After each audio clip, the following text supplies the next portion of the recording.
Nos encontramos por cuarto día consecutivo para nuestra lectura de la Pasión según San Mateo. Nos encontramos ya en el Getsemaní, este predio que queda en la parte más baja del Monte de los Olivos, justo casi ya en el hondo torrente Cedrón, este valle hondo que separa el Monte de los Olivos de la ciudad santa de Jerusalén. Los acontecimientos que ocurren en el Getsemaní, la oración de Jesús y la captura, habíamos dicho, nos ayudan a entrar más a fondo en el misterio de la pasión. Detengámonos en Mateo capítulo 26, versículos 36 a 46, la oración de Jesús en el Getsemaní. Entonces va Jesús con ellos a una propiedad llamada Getsemaní y dice a los discípulos: «Sentaos aquí mientras voy allá a orar». Y tomando consigo a Pedro y a los dos hijos de Zebedeo, comenzó a sentir tristeza y angustia. Entonces les dice: «Mi alma está triste hasta el punto de morir. Quedaos aquí y velad conmigo».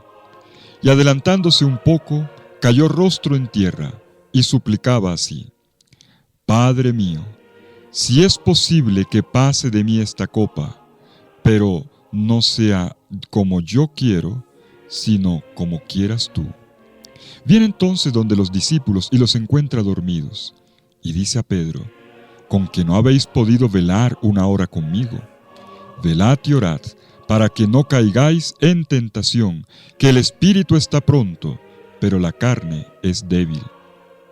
Y alejándose de nuevo, por segunda vez, oró de esta manera: «Padre mío, si esta copa no puede pasar sin que yo la beba, hágase tu voluntad». Volvió otra vez y los encontró dormidos, pues sus ojos estaban cargados. Los dejó y se fue a orar por tercera vez, repitiendo las mismas palabras. Viene entonces donde los discípulos y les dice: «Ahora ya podéis dormir y descansar. Mirad, ha llegado la hora en que el Hijo del Hombre va a ser entregado en manos de pecadores.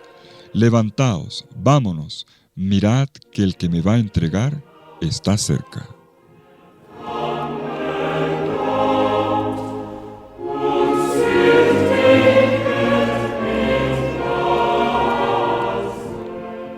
Jesús toma la iniciativa de ir al Getsemaní y asocia con él a su comunidad. Dice el texto que tomando consigo a Pedro y a los dos hijos de Zebedeo. ¿Por qué precisamente estos? Pedro y los hijos de Zebedeo fueron los primeros en ser llamados por el Maestro, junto con Andrés, el hermano de Simón, allá en el capítulo 4. Aparecen de primeros en la lista de los apóstoles, en el capítulo 10, versículo 2. En el capítulo 17, este mismo trío aparece en la transfiguración y tiene el privilegio de estar con Jesús en esta montaña. Es interesante que precisamente estos discípulos sean los mismos que anteriormente hayan mostrado dificultad para aceptar la cruz de Jesús. En el capítulo 16, versículo 22 fue Pedro, pero en el capítulo 20, versículos 22 al 28, los dos hijos de Zebedeo. Jesús asocia a discípulos que han sido elegidos de primeros, que han visto su gloria, pero que tienen dificultad en aceptar su cruz. Los mismos que han sido testigos de la gloria de Jesús, ahora experimentarán personalmente lo que significa compartir el cáliz del Maestro, que es el único medio auténtico para entrar en la gloria con Él.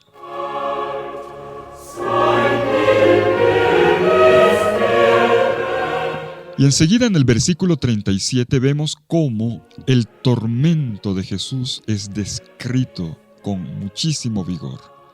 Dice Mateo: comenzó a sentir tristeza y angustia.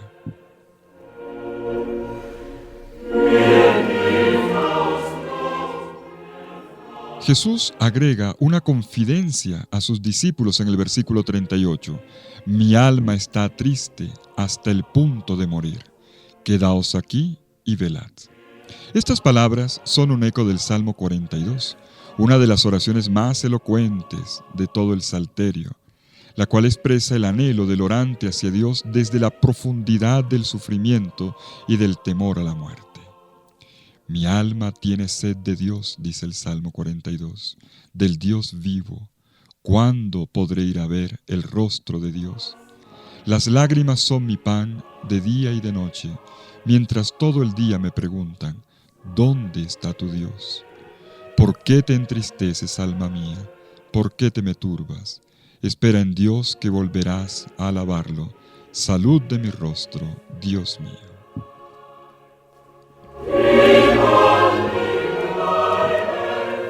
Jesús ha hecho suyas las palabras de este Salmo 42 y ha agregado la expresión, viene de él, hasta la muerte. Es una tristeza que siento hasta la muerte. Jesús eleva una oración constituida por una lamentación, una de las formas más expresivas de la poética hebrea. Y así como antes de él lo habían hecho generaciones y generaciones de hebreos sostenidos por la fe, Jesús, en la noche de su pasión, ora en medio de una crisis, expresando con sinceridad su miedo y su desasosiego ante la oscuridad de la muerte.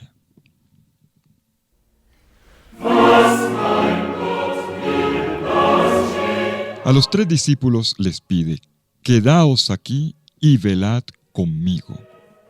Recordemos que este conmigo es característico de Mateo. Aquí vemos el énfasis que San Mateo coloca en la relación estrecha que hay entre Jesús y su comunidad.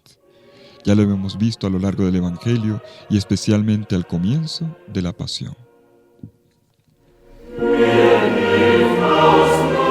¿Y qué es lo que los discípulos hacen con él? Aparece el imperativo velad, literalmente estad despiertos. Instrucción que nos remite a las instrucciones de Jesús en su último sermón, donde le dijo a sus discípulos que fueran como los dueños de casa, atentos y despiertos, porque no sabían qué día iba a venir el Señor. Lo mismo se ilustró en la parábola de las vírgenes necias, que en el capítulo 25, versículo 13 concluye así, velad por tanto, porque no sabéis ni el día ni la hora.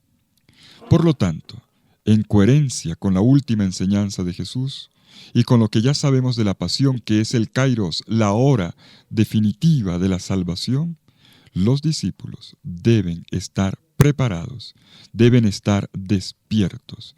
Este es el kairos profetizado por Jesús. Este es el tiempo oportuno que Jesús estaba esperando. Como dijo, mi tiempo está cerca.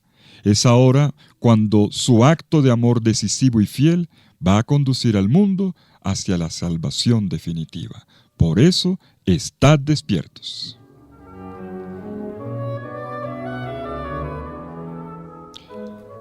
Y adelantándose un poco, cayó rostro en tierra, dice el versículo 39, y suplicaba así, Padre mío, si es posible que pase de mí esta copa, pero que no sea como yo quiero, sino como quieras tú.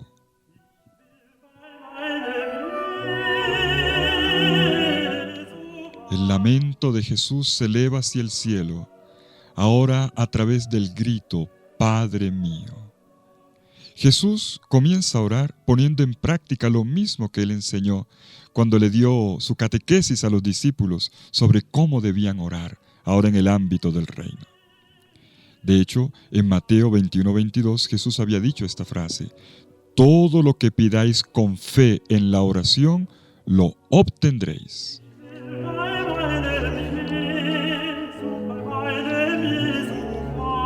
La oración de Jesús entonces es una expresión de esta fe. Jesús es coherente con su enseñanza.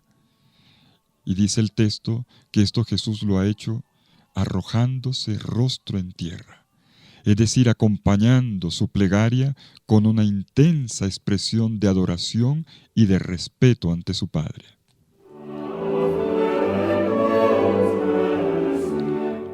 Y es así como este Jesús que ora con fe, tal como había dicho, todo lo que pidan con fe lo obtendrá, dice Padre mío. La expresión Padre mío traduce muy bien el arameo Abba, que aparece en el Evangelio de Marcos. Y no es la primera vez que Jesús se dirige a Dios como Padre. También lo hizo en la catequesis sobre el Padre Nuestro, como también en aquella frase tan hermosa de Mateo 11:25. Yo te alabo, Padre, Señor del cielo y de la tierra, porque has revelado estas cosas no a los sabios y entendidos, sino a los sencillos.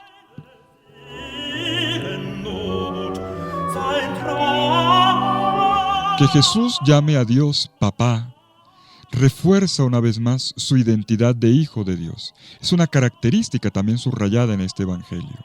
Y como veremos más adelante, el acento que Mateo pone en la metáfora Padre-Hijo sirve para definir mejor la descripción de Jesús, el israelita obediente que busca con fidelidad la justicia de Dios aunque le cueste una muerte. Pero claro, no simplemente como el israelita obediente, Él es de verdad el Hijo único de Dios. Y es significativo que este tema de la filiación aparezca aquí. A pesar de que Jesús lucha contra el espectro de la muerte que llega y suplique ser liberado de ella, Él se dirige a Dios en primer lugar y ante todo como un hijo fiel. Jesús está asustado, pero no está descompuesto. Padre mío, si es posible que pase de mí esta copa, pero no sea como yo quiero, sino como quieras tú. Lo que Jesús pide con ímpetu es que Dios le quite el cáliz. El cáliz, ya lo hemos explicado, se refiere a los sufrimientos y a la muerte. El Evangelio no dice que la fuente de la angustia de Jesús sea el espectro de los pecados futuros de la humanidad, como a veces me da la impresión que sugieren algunos comentarios de este pasaje. Aquí se está afirmando algo más desconcertante y provocador, que Jesús, el fiel Hijo de Dios, es también el Hijo de la humanidad, y por eso teme la muerte que amenaza su existencia. La oración del Getsemaní es un fuerte antídoto contra todas las descripciones que tratan de esconder la humanidad de Cristo. Y termina Jesús, pero no sea como yo quiero, sino como quieras tú.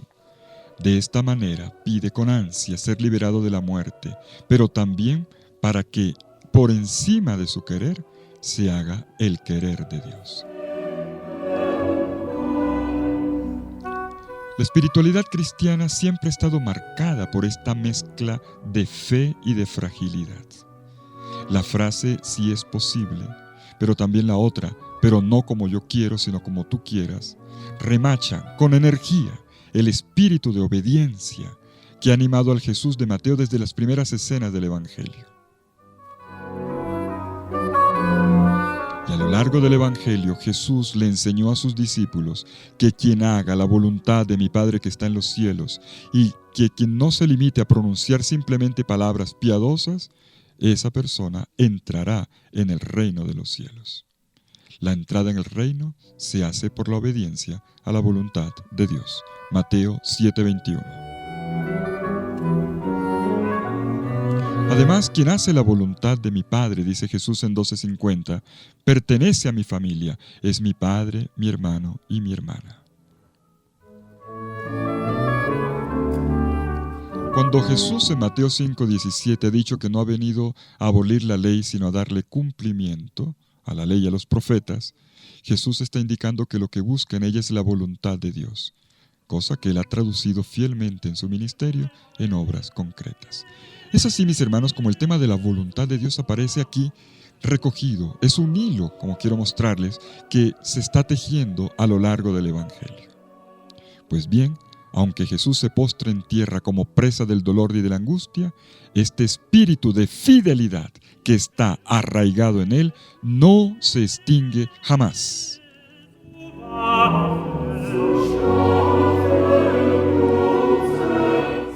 Bueno, y frente a esta oración monumental de Jesús, aparece ahora la fragilidad de los discípulos. Dicen los versículos 40 y 41.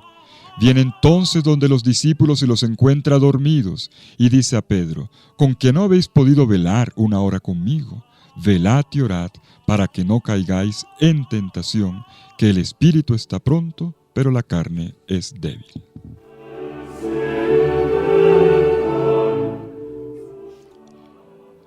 Pedro y los compañeros se han quedado dormidos. Pero el texto coloca en primer plano que el problema no es el sueño fisiológico.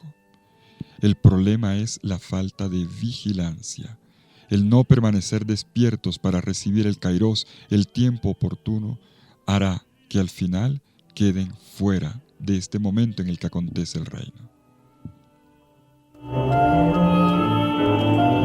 ¿Pero por qué duermen? La razón no es otra que el espíritu de resistencia. Los discípulos son reacios, no a la oración como tal, sino a la cruz. Por eso ellos se desconectan. Por eso Jesús habla de una debilidad de la carne y de una prontitud del espíritu. Es decir, se puede tener la mejor voluntad para seguir a Jesús hasta el final, pero la carne, es decir, las resistencias internas, no nos ayudarán para esto.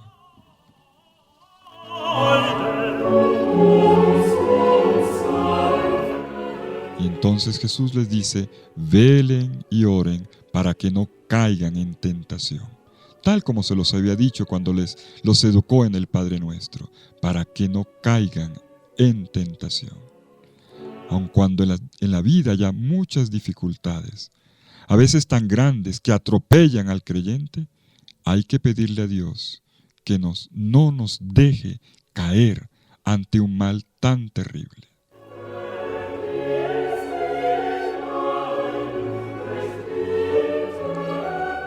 En el versículo 42, Jesús vuelve a orar por segunda vez: Padre mío, si esta copa no puede pasar sin que yo la beba, hágase tu voluntad. Esto es lo que le interesa al Evangelio de Mateo. No se centra tanto en la debilidad de los discípulos en este momento, sino más en la oración repetida de Jesús. Jesús insiste en la oración. Pero no hay mucha novedad en estas palabras. Lo importante es que ahora dice expresamente: hágase tu voluntad. La oración es la misma, pero subraya la palabra: hágase tu voluntad. La misma expresión que Jesús dijo en el Padre Nuestro: hágase tu voluntad. Y allí dijo: en la tierra como en el cielo. Y este Jesús, ejemplo vivo del orante, se vuelve a encontrar en el versículo 43 con los discípulos que tienen los ojos cargados y por eso duermen. Jesús los deja tal cual, los deja dormir y se va a orar por tercera vez, dice Mateo en el versículo 44, repitiendo las mismas palabras. En los versículos 45 y 46 llegamos a la conclusión. Cuando completa la triple oración, Jesús regresa donde la comunidad completa de los discípulos y les avisa que está a punto de explotar el momento del kairos, del tiempo decisivo, precisamente allí, bajo la tiniebla de los árboles del huerto de los olivos.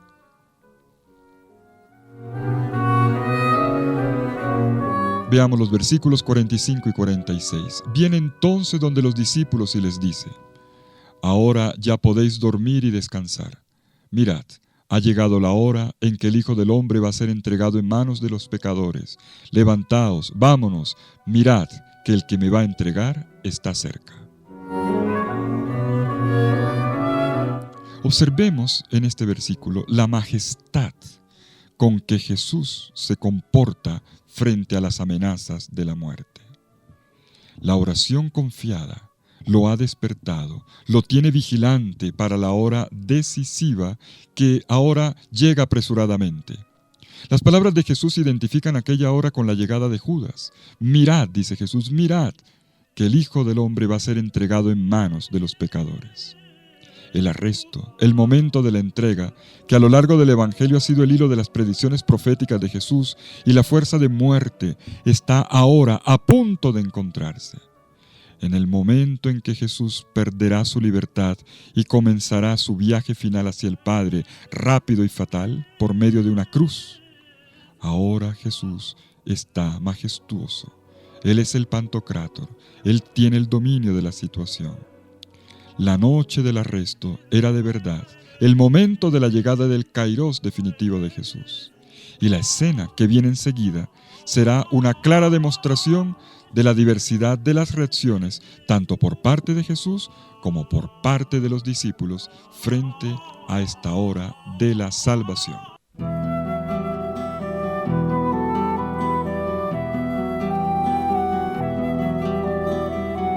Desde lejos hoy contemplo su andar, al profeta que se apura al caminar. Se ve oscuro el horizonte, su camino lleva al monte, donde en un huerto se esconde el misterio que ha de pasar. Dios, que haces lo imposible para hacernos más felices, has donado tus raíces, has querido entregarlo para no mostrar su fuerza, sino tu voluntad. Padre, tu Hijo aquí presente, te entrego libremente lo que he de sufrir.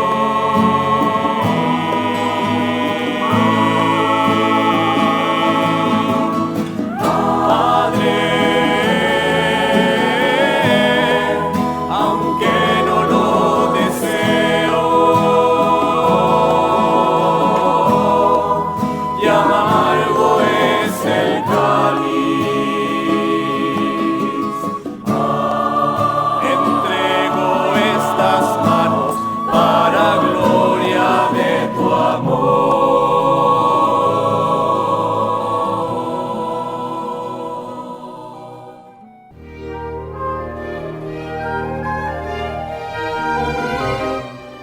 Seguimos en el Getsemaní, en el momento en el que Jesús termina su oración y despierta a sus discípulos. Se acerca Judas con una banda de personas armadas para capturar a Jesús. Leamos los versículos 47 a 56 del capítulo 26 de Mateo. Todavía estaba hablando cuando llegó Judas, uno de los 12, acompañado de un grupo numeroso con espadas y palos de parte de los sumos sacerdotes y los ancianos del pueblo. El que le iba a entregar les había dado esta señal: aquel a quien yo dé un beso, ese es, prendedle. Y al instante se acercó a Jesús y le dijo: salve, Rabí, y le dio un beso. Jesús le dijo: amigo, a lo que estás aquí. Entonces aquellos se acercaron, echaron mano a Jesús y le prendieron. En esto uno de los que estaban con Jesús echó mano a su espada, la sacó, e hiriendo al siervo del sumo sacerdote, le llevó la oreja. Entonces dijo Jesús: vuelve tu espada a tu sitio, porque todos los que empuñen espada, a espada perecerán. ¿O piensas que yo no puedo rogar a mi Padre, que pondría al punto a mi disposición más de 12 legiones de ángeles? Mas, ¿cómo se cumplirían las Escrituras de que así debe suceder? Y en aquel momento dijo Jesús a la gente: como contra un salteador habéis salido a prenderme con espadas y palos. Todos los días me sentaba en el templo para enseñar, y no me detuvisteis. Pero todo esto ha sucedido para que se cumplan las escrituras de los profetas. Entonces los discípulos le abandonaron todos y huyeron.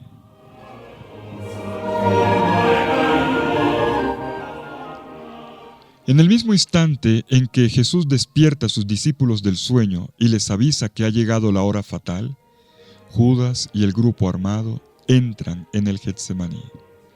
Como ya hemos visto antes en el relato de la pasión, Mateo pone en evidencia el conocimiento profético y la potencia majestuosa de Jesús, que se manifiesta incluso cuando Él parece ser la víctima de sus enemigos. Esto será verdadero en esta escena tan importante, el del comienzo real del Kairos, del tiempo definitivo. En el instante preciso en que Jesús es arrestado, declara su propia y absoluta libertad para llevar a cabo su misión mesiánica de acuerdo con la voluntad de Dios.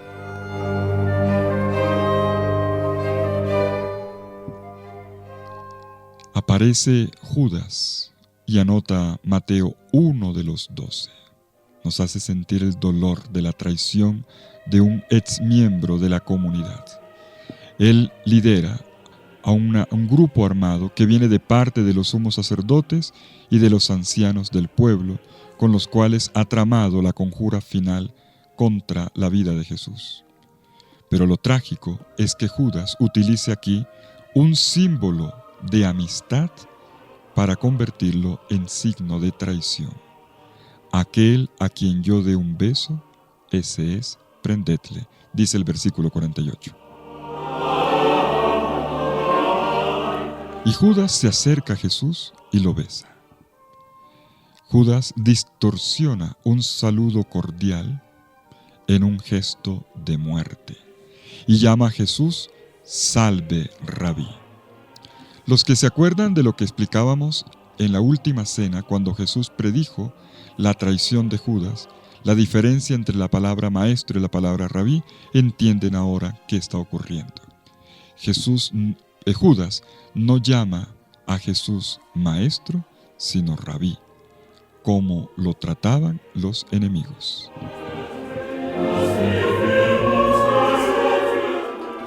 La respuesta de Jesús es muy curiosa. Amigo, es para esto que estás aquí. Lo cual quiere decir, amigo, es para darme este beso que has venido. Notemos que Jesús sigue tratando a Judas como amigo, aunque este supuesto amigo lo esté traicionando.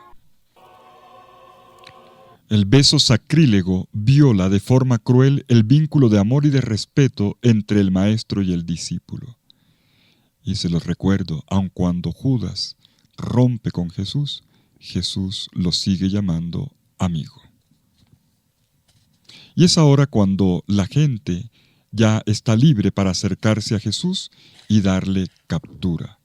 Pero curiosamente, cuando Jesús parece haberse convertido en víctima de ellos, en realidad la gente no ejercita un poder real sobre él. Pero sigamos leyendo porque en el episodio que sigue, Mateo va a colocar su huella digital, su marca característica sobre el acontecimiento. Dice el versículo 51 que en esto uno de los que estaban con Jesús echó mano a su espada, la sacó e hiriendo al siervo del sumo sacerdote, le llevó la oreja. En el momento en que Jesús es capturado, sale de repente una espada.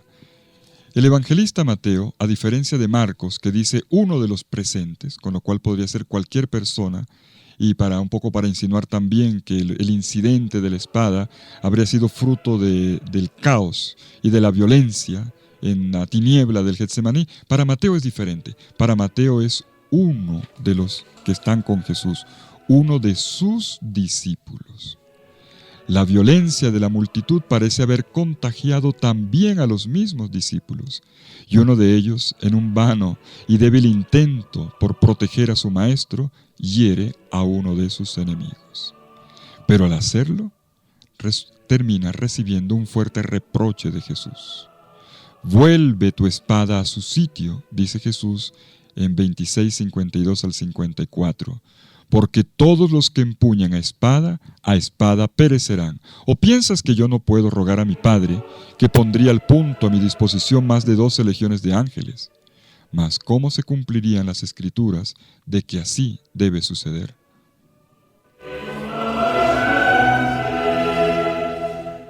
Aquí vemos dos lecciones importantes, tomemos nota.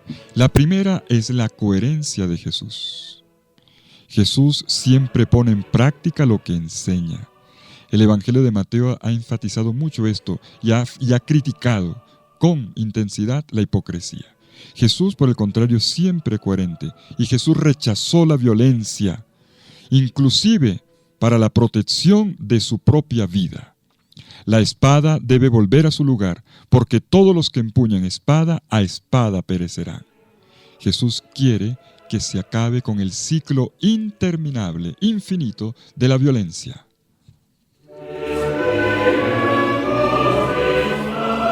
Y es aquí donde Jesús lleva a cumplimiento la ley y los profetas. En el Antiguo Testamento, enseña Jesús en el Sermón de la Montaña, se había dicho ojo por ojo, diente por diente. Una justicia que consistía en hacer sufrir al otro lo que Él me hizo sufrir a mí. Pero no es esta la justicia que Jesús busca. Él habla de una justicia nueva del reino, y la ley es cumplida perfectamente, no mediante actos de venganza, sino mediante la transformación del enemigo en una persona justa. En el Sermón de la Montaña y luego en el Getsemaní, vemos a Jesús descartar entonces explícitamente el camino de la violencia. En lugar de seguir adelante con una cadena interminable de agresiones, donde una brutalidad se resuelve con otra brutalidad, Jesús, de forma profética, rompe la cadena. Su poder no es el de la espada, y si así fuera, no habría tenido que depender del juego de esgrima que uno de sus discípulos quiere comenzar a la hora de la captura. Él mismo lo dice, habría podido pedirle al Padre que mandara 12 legiones de ángeles que al instante los tendría ahí. Pero Jesús no acude a la violencia. Pero aquí viene la segunda nota que les pido subrayar. Jesús dice, si lo hiciera, ¿cómo se cumplirían las Escrituras de que así debe suceder? Pues bien, en el Sermón de la Montaña, Jesús ya había dicho que el cumplimiento de la ley de los profetas apuntaba hacia un mundo diferente, donde la violencia y la agresión no tenían lugar. El mundo donde Dios reina como soberano no puede estar dominado por la confrontación armada. Y es a este nivel que Jesús está muy unido a la voluntad de su Padre.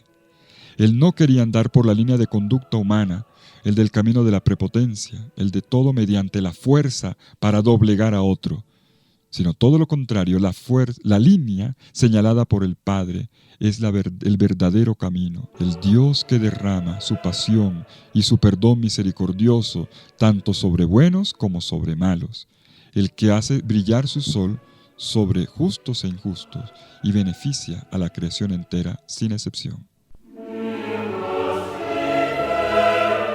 De esta manera, Mateo usa el momento de la captura para reflexionar sobre la reacción de Jesús frente a la violencia. Y la reacción, la respuesta de Jesús es lo que podemos ver. En su último momento como hombre libre, Él convalida su enseñanza con acciones concretas. Él no le responde a la violencia con violencia y prohíbe a sus discípulos que empleen el uso de las armas para defenderlo. Pero esta no violencia de Jesús no es un gesto pasivo, es plenamente activo. Lo podemos ver en este mismo versículo 55, cuando Jesús desafía a sus captores. Como contra un salteador habéis salido a prenderme con espadas y palos. Y les dice, todos los días me sentaba en el templo para enseñar y no me detuvisteis. Cuando Jesús dice que estaba sentado, se está refiriendo a un signo de autoridad, que era característico de un docente judío. A lo largo de todos los capítulos 21 y 23, Jesús había aparecido precisamente en esta actitud de maestro sentado, en brusco y abierto conflicto con sus opositores, mientras daba su enseñanza en el templo. Por lo tanto, las armas de Jesús no eran las de la violencia física, sino la de la fuerza de la verdad y de la compasión. Y puesto que las autoridades temían este tipo de poder y la atracción que Jesús ejercía sobre las multitudes, los adversarios en aquella ocasión no se atrevieron a capturarlo abiertamente.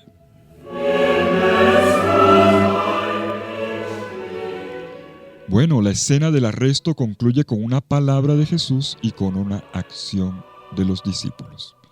¿Cuál es la palabra de Jesús? Lo dice el versículo 56.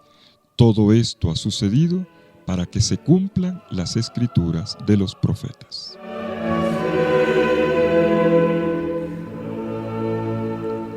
Para que se cumplan las escrituras de los profetas, nos volvemos a acordar de Mateo 5:17.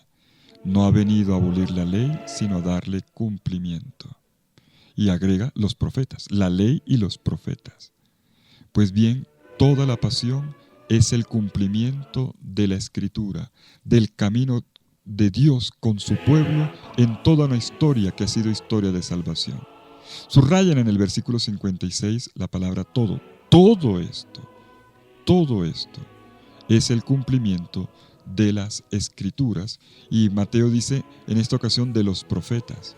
¿Por qué de los profetas solamente? En realidad no solamente, se refiere a toda la Escritura entera, entendida como una profecía, como un anuncio de lo definitivo que iba a venir.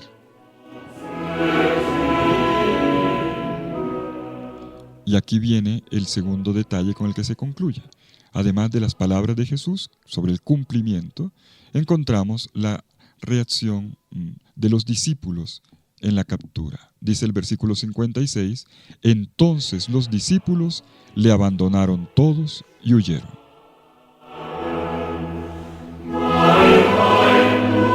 Al colocar la fuga de los discípulos inmediatamente después de la frase de Jesús e introduciéndola con el adverbio entonces, el Evangelio de Mateo parece entender que solo después que Jesús ha hablado es cuando los acontecimientos tienen permiso de ocurrir.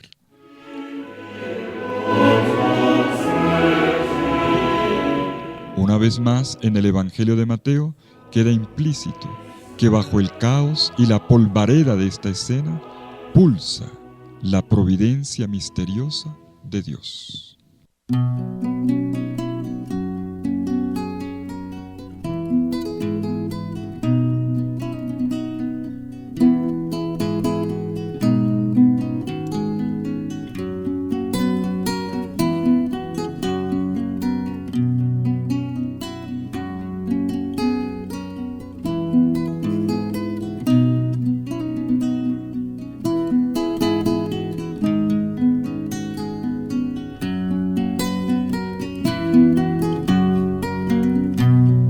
Silencioso pasas, cargando tu cruz que no es tuya, sino mía. Descalzo sobre el polvo de tu querida tierra, que hoy te condena por amar a cualquiera. Pasas entre la gente sin reprocharles nada y miras silencioso que el camino se alarga, con los hombros hinchados por llevar el madero, un madero cargado de pecados del pueblo. El desarrollo de la acción en el drama de la pasión se desplaza ahora de la pendiente del Monte de los Olivos, en el predio llamado Getsemaní, a la ciudad santa de Jerusalén, a la casa de Caifás, el sumo sacerdote. Y aquí el conflicto entre Jesús y sus oponentes llega a su expresión más amarga. Pero tengamos en cuenta que Mateo no tiene puesta la mirada solamente en los adversarios de Jesús. El centro está en la persona de Jesús, quien impávido proclama ante el sumo sacerdote y ante el Consejo Supremo, el Sanedrín, que Él es el Mesías, el Hijo de Dios y el triunfante Hijo del Hombre. En cambio, sus opositores y también los discípulos débiles, Pedro y finalmente Judas, representan un trágico contrapunto a la coherencia del Maestro que está viviendo lo que ha enseñado.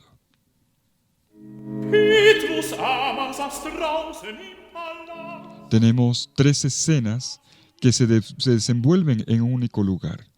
Primero el interrogatorio y los escarnios ante el Sanedrín, luego las negaciones de Pedro y finalmente la emisión del veredicto por parte del Sanedrín, el cual decide entregar a Jesús a Pilato. Al comienzo del capítulo 27 tenemos un relato que hace de puente. Mientras Jesús es trasladado donde Pilato, Judas decide suicidarse.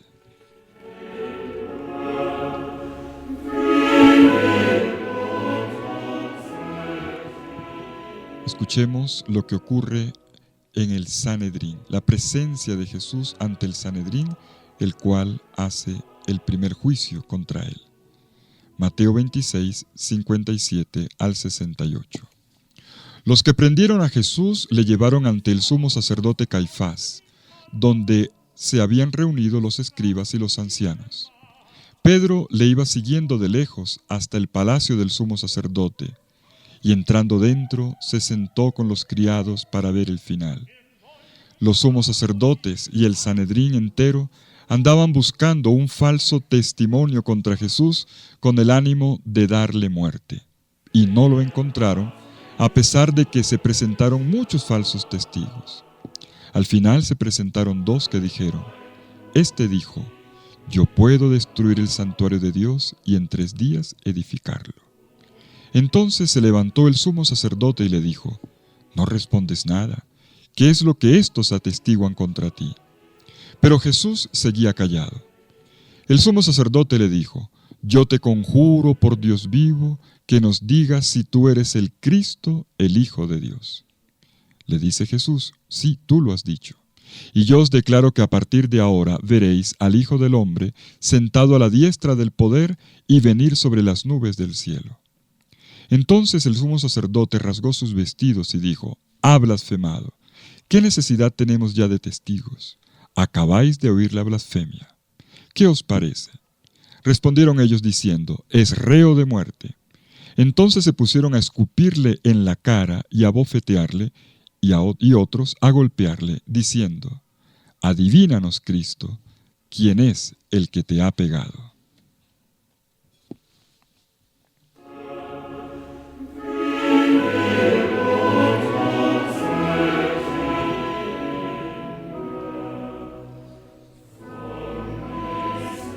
No es fácil determinar la naturaleza exacta de la reunión que Mateo nos reporta en este momento.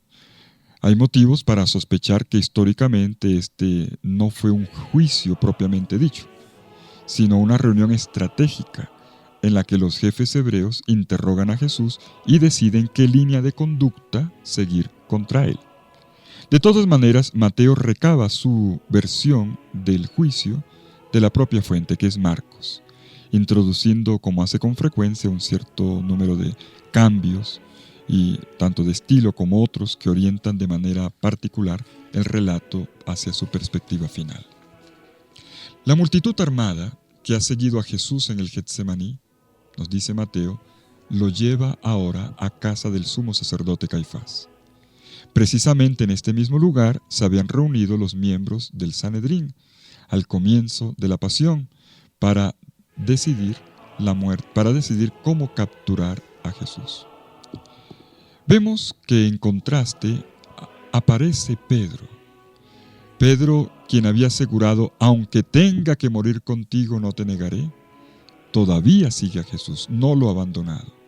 Pero el versículo 58 dice que lo seguía, pero de lejos. Y es así como entra en el patio del sumo sacerdote, se sienta con los guardias para ver el final, dice el texto, o sea, para ver cómo iba a concluir todo. El gesto valiente de Pedro de sentarse en medio del grupo de los que han capturado a Jesús, tan valiente por cierto, será exactamente lo contrario de la cobardía que mostrará cuando se vaya de este mismo sitio apresuradamente en medio de los remordimientos después de haber negado al Maestro 3 veces.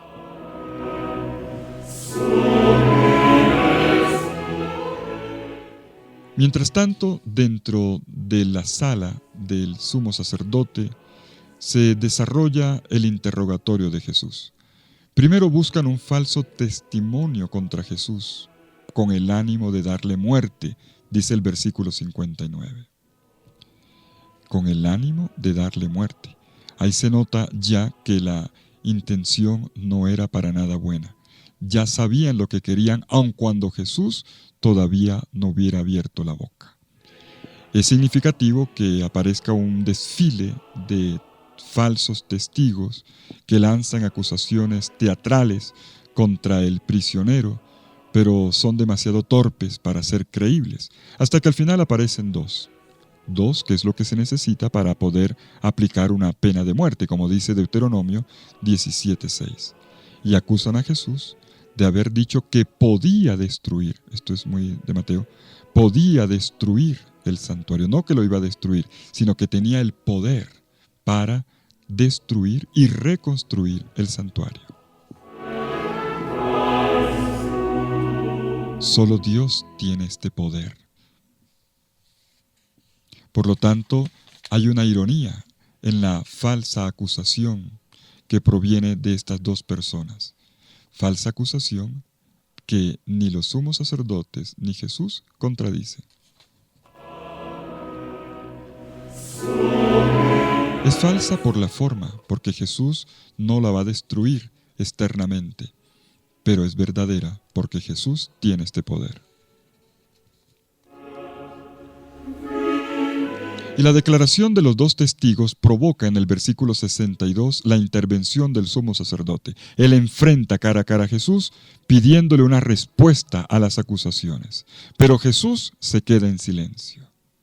Es la imagen del siervo sufriente en Isaías 53:7, quien está en silencio frente a aquellos que lo han hecho prisionero.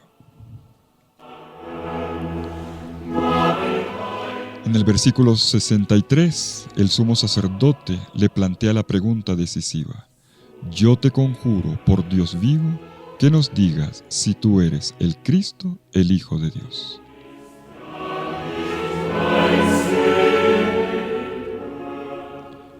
Aparecen dos títulos muy significativos en el Evangelio de Mateo. Ya en el Evangelio de Mateo, en ocasiones anteriores, hemos visto cómo el título Hijo de Dios ha aparecido en la misma confesión de fe en Cesarea de Filipo.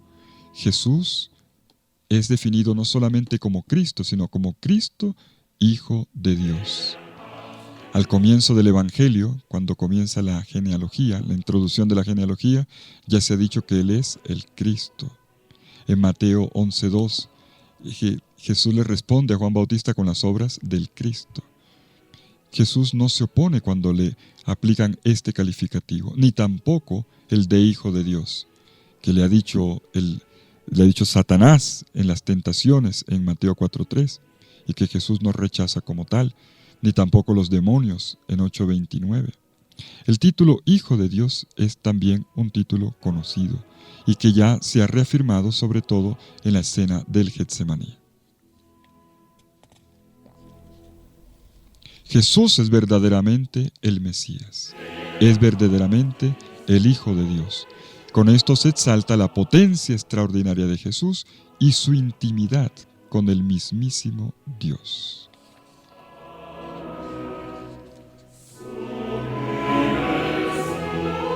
Pero Jesús además de decirle al sumo sacerdote de que es él quien lo ha dicho, tú lo dices, parecida a la respuesta que le dio a Judas cuando preguntó si era él, seré yo, Rabí, tú lo dices, son tus palabras las que lo proclaman, termina colocando una confesión de fe en la boca del sumo sacerdote, que obviamente él no se la cree, pero la está colocando en boca, eres tú quien lo dice. Lo soy, pero eres tú quien lo dice. Y Jesús agrega enseguida el título de el Hijo del Hombre.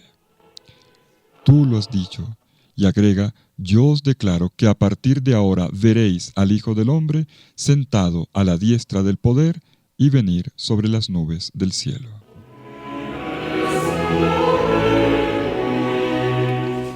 La figura del Hijo del Hombre, que proviene de la profecía de Daniel, capítulo 7, versículo 13, y que está aquí moldeada también en el texto del Salmo 110, versículo 1, nos hace pensar siempre que la gloria, que eso es lo que significa Hijo del Hombre, una persona gloriosa, se llega a través del camino de la humillación.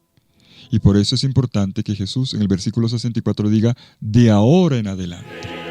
De ahora en adelante tú verás al Hijo del Hombre sentado a la diestra del poder y venir sobre las nubes del cielo. Su entronización ha comenzado y ha comenzado por medio de los sufrimientos de la pasión.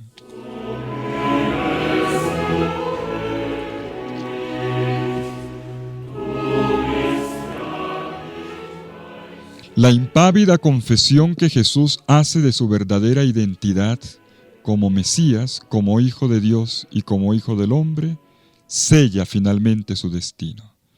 El sumo sacerdote se rasga las vestiduras, un gesto teatral, dramático, de rabia por las blasfemias del prisionero. Y ahora el desfile de testigos falsos puede ser interrumpido, porque las mismas palabras de Jesús lo han hecho merecedor de la muerte, como dice el sumo sacerdote. Y notemos que, aunque el Sanedrín decide que Jesús es reo de muerte, culpable, merecedor de muerte, no lo condena formalmente en este momento. El momento del juicio vendrá en la mañanita del viernes, después de una noche larga, fatigante, de interrogatorios y de torturas contra Jesús. Mateo continúa subrayando de esta manera el antagonismo de los jefes hebreos contra la persona de Jesús. No solo algunos de los presentes son los que atormentan al prisionero, sino el Sanedrín entero, el que hace llover ofensas sobre la pobre humanidad de Cristo. Jesús es mofado, escupido en la cara, abofeteado por haber dicho claramente que era el Mesías. Y entonces le dicen, adivínanos, Mesías, ¿quién es el que te ha pegado? Para nosotros, oyentes del Evangelio, de la Pasión según San Mateo, además de estar convencidos de que Jesús es el Mesías, constatamos también por su conocimiento profético de lo que iba a ocurrir en la Pasión, que estos escarnios contienen una ironía terrible. El Sanedrín se burla ciegamente de aquel que es su Mesías, de aquel que conoce y acepta la realidad del cáliz de amargura que el Padre le ha propuesto beber. De esta manera, aquellos que se presentan como los representantes de Dios se colocan en contra de Dios.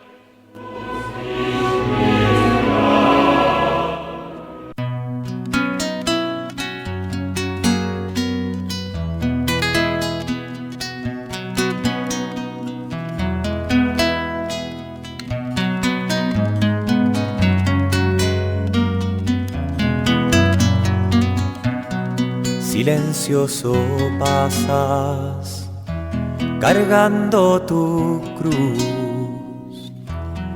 cruz que no es tuya, sino mía.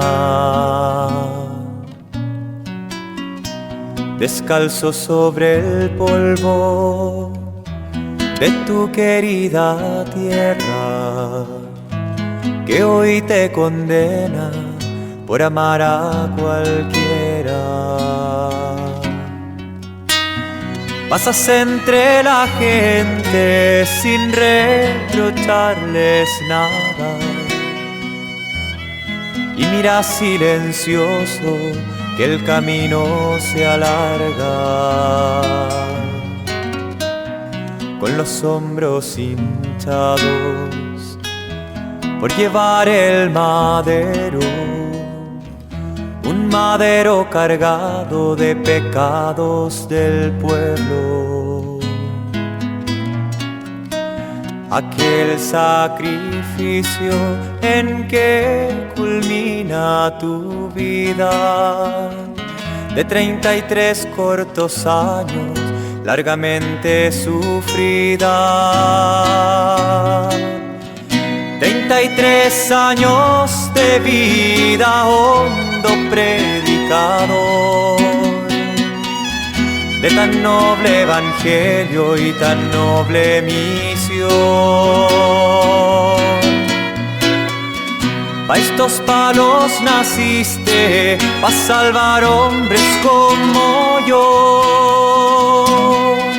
débiles peregrinos que no entonan canción. Tú te mueres tantas veces en mi calle y mi nación, y hoy loco de amor mueres de forma atroz.